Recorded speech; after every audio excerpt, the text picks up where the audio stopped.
Di luar negeri, di Indonesia banyak banget artis-artis yang melakukan kontroversial.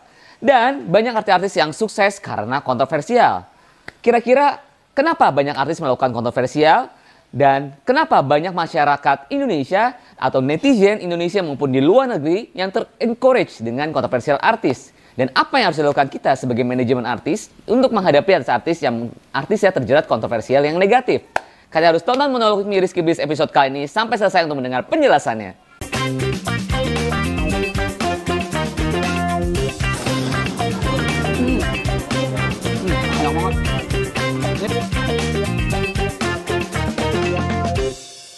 Kembali balik sama gue Rizky Biz di monolog Rizky Biz yang pastinya selalu memberikan edukasi tentang dunia entertainment maupun dunia di belakang layarnya. Untuk di episode kali ini gue akan membahas tentang masalah kontroversial tentang dunia artis maupun dunia entertainment.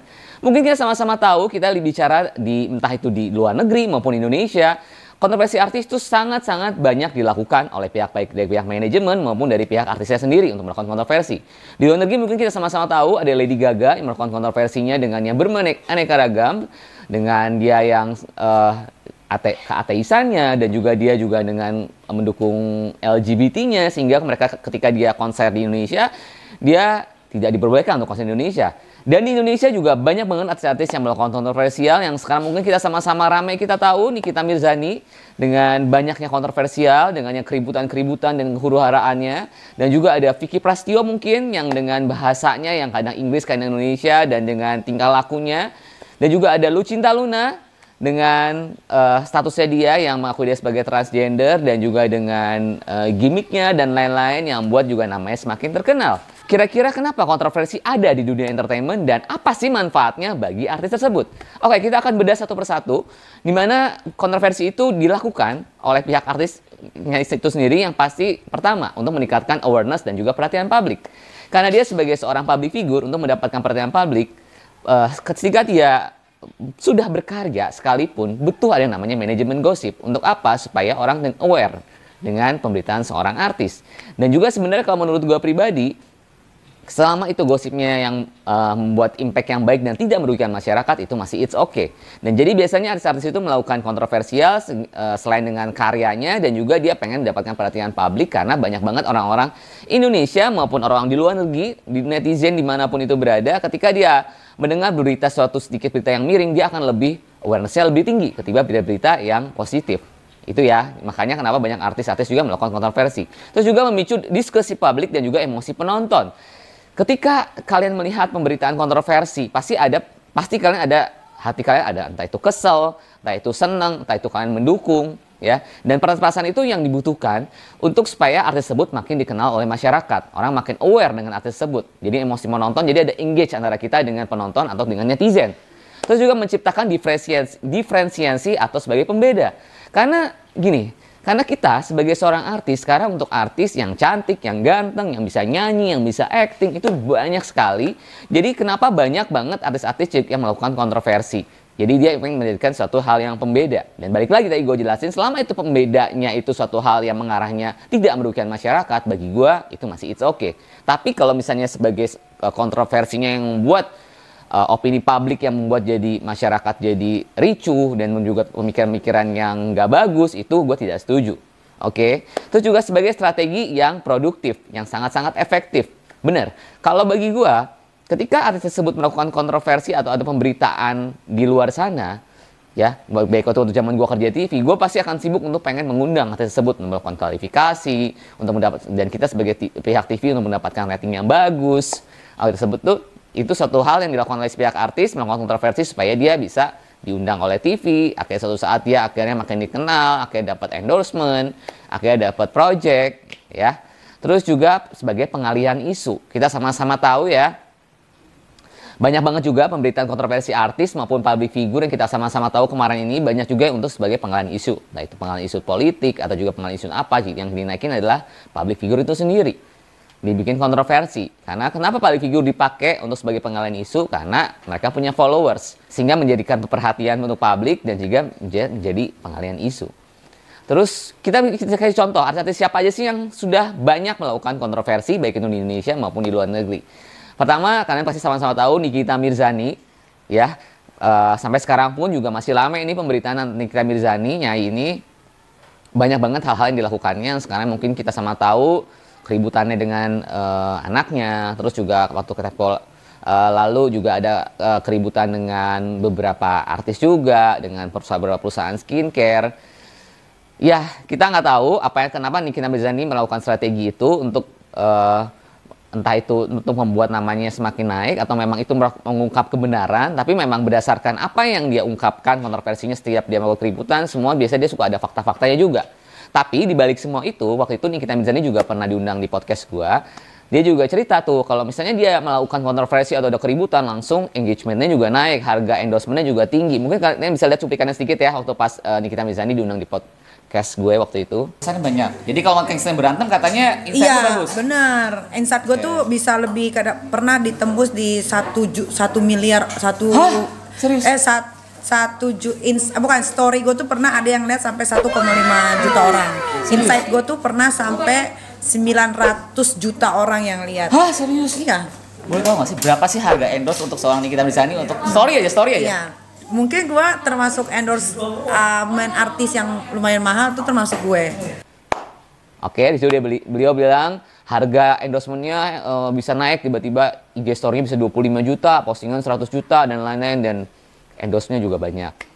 Ya, terus juga ada Vicky Prasetyo yang tadi udah jelasin juga. Vicky Prasetyo waktu itu dengan kontroversinya dia dengan bahasanya Inggris Indonesia yang kadang dia bodoh, dia pinter, dia dengan bahasanya dia yang memancing menggeliti kita lah ya sebagai netizen buat kayak pengen berkomentar dan juga, tapi kita jadi suka menonton gimmick-gimmicknya dia itu. Terus juga ada Lucinta Luna, di mana Lucinta Luna yang mengawali karirnya dia sebagai model, dan dia juga mengaku awalnya dia adalah seorang wanita, dan pada akhirnya dia mengakui kalau dia adalah seorang transgender. Dan dia banyak kontroversinya juga tuh, banyak masyarakat yang bisa menerima, ada juga masyarakat yang tidak bisa menerima, ya. Dan juga di luar negeri mungkin ada Lady Gaga dan juga nama-nama artis lainnya yang cukup banyak yang membuat namanya sebagai populer dengan kontroversinya. Apa resiko yang diterima artis bila dia melakukan kontroversi? Yang pasti pertama, dia akan merusak reputasinya ketika dia melakukan hal yang negatif tanpa dia melakukan klarifikasi di balik kontroversi tersebut. Terus juga ada mengundang boykot. Contoh waktu itu Lucinta Luna. Lucinta Luna sempat diboykot sama beberapa TV karena dia pengakuan dia ketika dia melakukan pengakuan kalau dia adalah seorang transgender. Terus juga mungkin ada beberapa artis yang lain yang ketika dia keributannya berlebihan, akhirnya juga dia mendapatkan boykot, entah itu dari contoh ketika diundang di suatu acara di beberapa kota yang dia menolak tersebut ada yang disebut. Terus ada Lady Gaga, dia ditolak juga di boykot Indonesia karena kontroversinya dia yang mendukung yang tadi, ateisme dan LGBT dan lain-lain. Dan juga polarisasi publik, ya.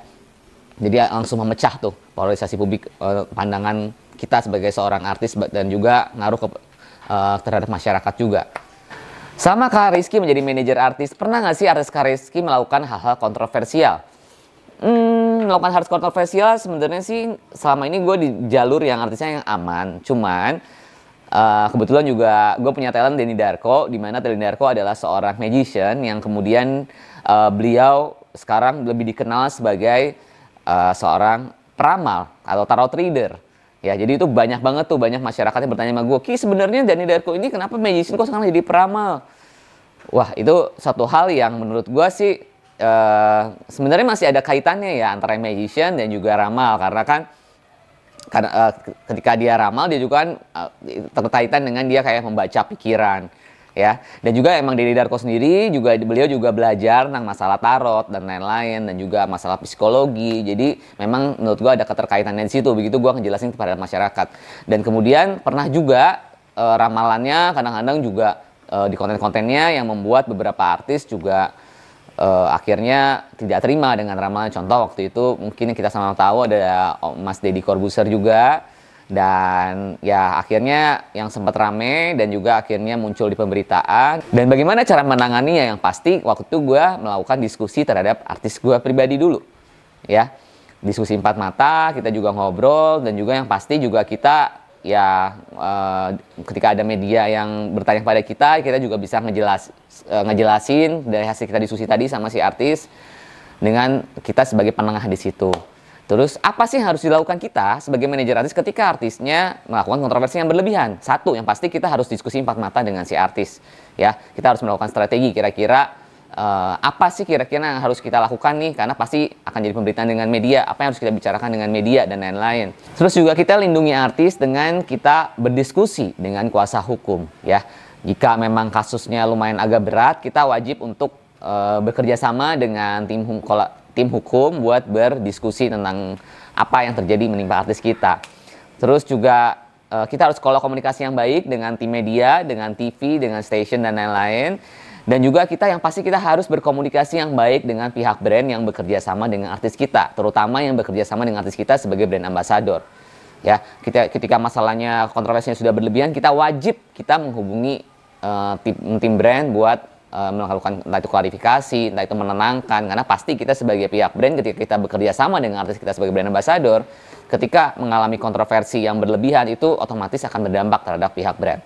Jadi kita sebagai manajer kita wajib banget berkomunikasi, menenangkan pihak brand dan memberikan solusi terhadap pihak brand. Kita sebagai manajer juga bisa memanfaatkan hal ini juga sebagai peluang. Kita sebagai manajer artis, dari kontroversi artis ini kita juga bisa melakukan klarifikasi, terus juga kita bisa mungkin bisa jadi selama kontroversinya masih nggak terlalu buruk, yang selalu malah berdampak baik terhadap suatu brand, mungkin kita bisa melakukan kerjasama dengan brand ketika kita insight-nya bagus dari si kontroversi tersebut. Yang pasti yang perlu gue tekankan sekali lagi, kontroversi yang dilakukan artis ini yang dalam arti yang tidak berlebihan, ya, yang tidak melakukan dampak negatif, hal-hal buruk, ya, kita masih bisa melakukan ini sebagai suatu peluang yang baik buat bekerja sama dengan brand maupun dengan pihak station buat meningkatkan insight masing-masing. Karena TV juga pastinya butuh rating kan.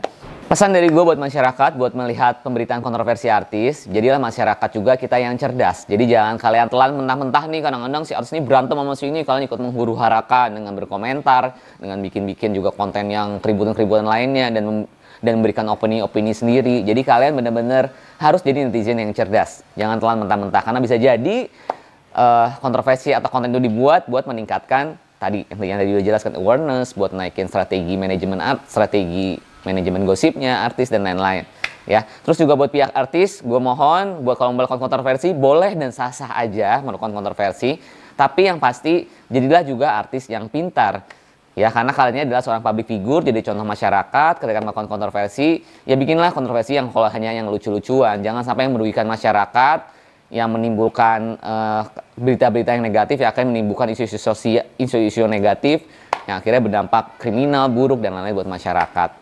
Oke, kira-kira seperti itu ya penjelasan gue dari kali ini. Semoga monolog kali ini bisa memberikan edukasi buat kalian tentang pembahasan tentang masalah kontroversi di dunia entertainment.